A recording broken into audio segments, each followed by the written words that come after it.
اس نے مجھے بہت خواب دکھائے اپنے ساتھ جینے کے، مگر جب میں شادی کی بات کرتی تو وہ ٹال دیتا۔ پھر ایک صبح جب میں اٹھی تو میں نے دیکھا کہ اس کا اکاؤنٹ ڈس اپیئر ہو گیا ہے، یعنی اس نے اپنا اکاؤنٹ ڈی ایکٹیویٹ کر دیا ہے۔ میں بہت پریشان ہوئی، وہ جیسے غائب سا ہو گیا، وہ مجھ سے بات نہیں کرتا۔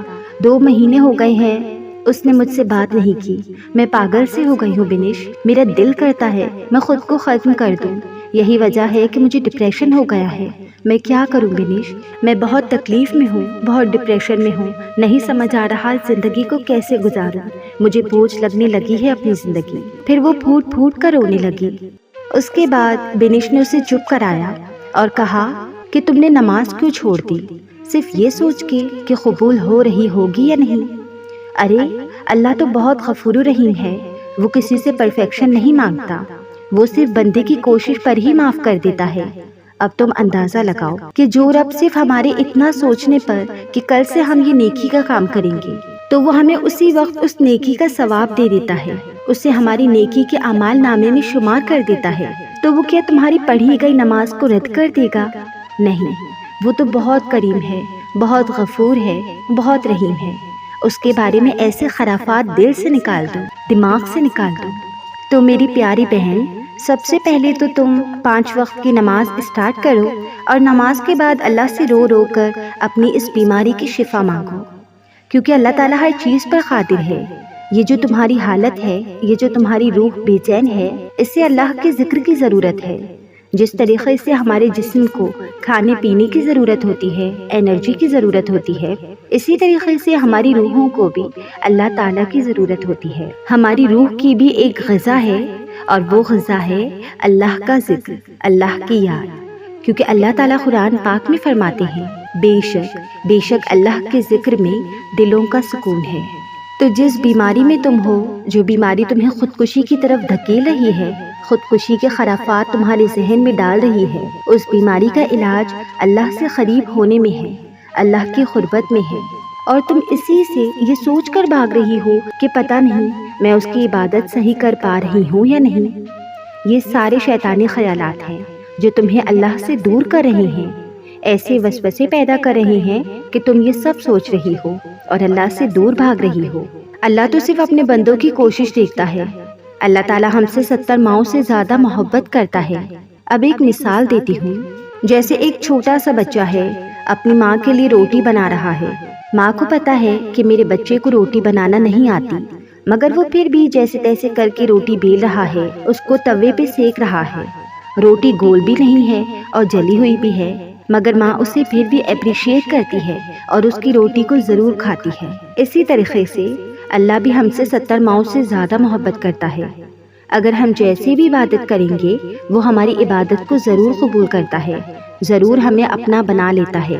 ہم جیسی بھی عبادت کریں، اگر ہم جلدی جلدی بھی نماز پڑھ رہے ہیں، جلدی جلدی بھی سجدی کر رہے ہیں، مگر وہ جو سجدہ ہم کر رہے ہیں نا، وہ سجدہ ہے تو اللہ کے لیے نا، ہم کسی اور کے آگے تو یہ سجدہ نہیں کر سکتے نا، تو اللہ تعالیٰ اس سجدے کو بھی قبول کرتا ہے۔ ہاں، مگر ہمیں کوشش کرتے رہنا چاہیے کہ ہمیں اپنی عبادت کو اچھے سے اچھے طریقے سے ادا کرنا ہے۔ سجدہ ایسا کرنا ہے جس میں ہمیں اللہ مل جائے۔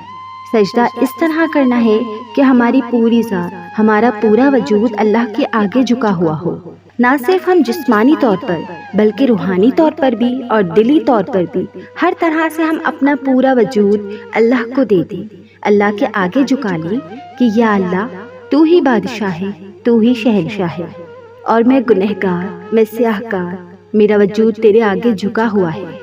تو اس طریقے سے تم 5 وقت کی نماز پڑھو، اللہ کو سجدہ کرو، اللہ سے دعائیں کرو، اور سب سے بڑی بات جو میں تمہیں کہوں گی کہ تہجد کی نماز ضرور ادا کرو، کیونکہ تہجد روح کا سکون ہے۔ جب ہم خاص کر تہجد میں اٹھ کے اللہ کو پکار رہے ہوتے ہیں، اس ٹائم اللہ 7ویں آسمان پر ہوتا ہے اور ہماری پکار کو، ہماری آہ و بقا کو بڑے غور سے سنتا ہے، بڑے پیار سے سنتا ہے، اور بڑی قدر کرتا ہے ہماری اس آہ و بقا کی۔ اور وہ سجدہ کرنے والا اللہ کا سب سے پسندیدہ بندہ ہوتا ہے، جس کو وہ ان گنت لوگوں میں سے چن لیتا ہے، جس کی ملاقات کے لیے وہ خود انتظام کرتا ہے۔ رشک آتا ہے مجھے اس شخص کے مقدر پر جس کی ایک پکار سننے کے لیے وہ سارا عالم خاموش کروا دیتا ہے۔ وہ جس کو چاہتا ہے اپنی جانب موڑ لیتا ہے، چپ چاپ، اور کسی کو خبر بھی نہیں ہوتی۔ بس پھر وہ ایک حکم دیتا ہے اور کائنات کی ساری طاقتیں متحد ہو جاتی ہیں۔ کن اس کے گرد طواف کرنے لگتا ہے اور باتیں فیکن پر ختم ہو جاتی ہیں، اور یوں سبھی کہانیاں مکمل ہو جاتی ہیں۔ تہجد کی دعائیں معجزوں کا عکس ہوتی ہیں۔ فرش پہ ہاتھ اٹھاؤ گے تو عرش پہ اللہ کو پاؤ گے۔ تہجد کی دعاؤں سے وہ بھی مل جاتا ہے جس کو لوگ ناممکن کہا کرتے ہیں۔ اس طرح کنزا اس کی ساری باتیں بہت خاموشی سے سن رہی تھی، اور پھر اس نے کہا، اور جو دعا سے حاصل نہ ہو سکا وہ تہجد سے بھی تو ہو سکتا ہے۔ نصیب بھی ہار جاتا ہے تہجد کی دعاؤں کے آگے۔ پھر تمہیں کون سی چیز روک رہی ہے رب سے مانگنے سے؟ اللہ کو پسند ہے جب تم دنیا سے نہیں اس سے مانگتے ہو، جب تم بے بسی کا رونا کائنات کے سامنے نہیں اس کے سامنے روتے ہو، جب تم سب ختم ہونے کے بعد بھی اس یقین کے ساتھ دعا کرتے ہو کہ اس کے سوا کوئی تمہیں کچھ نہیں دے سکتا، جس کے دیدار کے لیے وہ آسمان کو سیاہی سے بھر دیتا ہے اور چاروں طرف اندھیرا کر دیتا ہے، تاکہ اس کے بندے کے آنسو کوئی تیسری ذات نہ دیکھ سکے، تاکہ اس کے بندے کے جذبات کی خودداری پر پردہ پڑا رہے۔ سب کو بے فکری کی نیند سلا کر وہ اپنے اس خاص بندے کو اپنی جستجو کی فکر لگا دیتا ہے۔ تاخ راتوں کا انتظار کرنے کی ضرورت کہاں پڑتی ہے؟ نم آنکھیں اور سسکتا ہوا دل اس کو تہجد میں جو ڈھونڈ لیتا ہے۔ تو تم 5 وقت کی نماز ادا کیا کرو، ساتھ میں تہجد بھی پڑھا کرو، قرآن پاک پڑھا کرو۔ جب بھی تمہیں ایسی فیلنگز آئیں تو تم اللہ تعالیٰ کے قریب چلی جایا کرو۔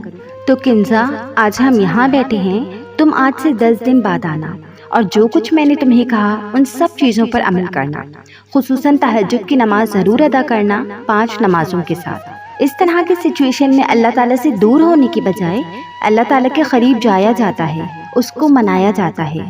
تم دیکھنا تمہیں کتنا سکون ملے گا، اور میں بھی تمہارے لیے بہت دعا کروں گی کہ اللہ تعالیٰ تمہیں بہت سکون عطا کرے، تمہیں اس بیماری سے نکالے اور تمہیں نیک بندوں کی طرح زندگی گزارنے کی ہمت دے۔ اور اس لڑکے کا غم کرنا چھوڑ دو جس لڑکے نے تم سے صرف باتیں کی، وہ تم سے شادی نہیں کرے گا، کیونکہ وہ صرف تم سے ٹائم پاس کرنا چاہتا تھا، کیونکہ جب تک اس کو تم سے ٹائم پاس کرنا تھا اس نے ٹائم پاس کیا، اور جب اس کا دل بھر گیا تو اس نے اپنی آئی ڈی ڈی ایکٹیویٹ کر لی۔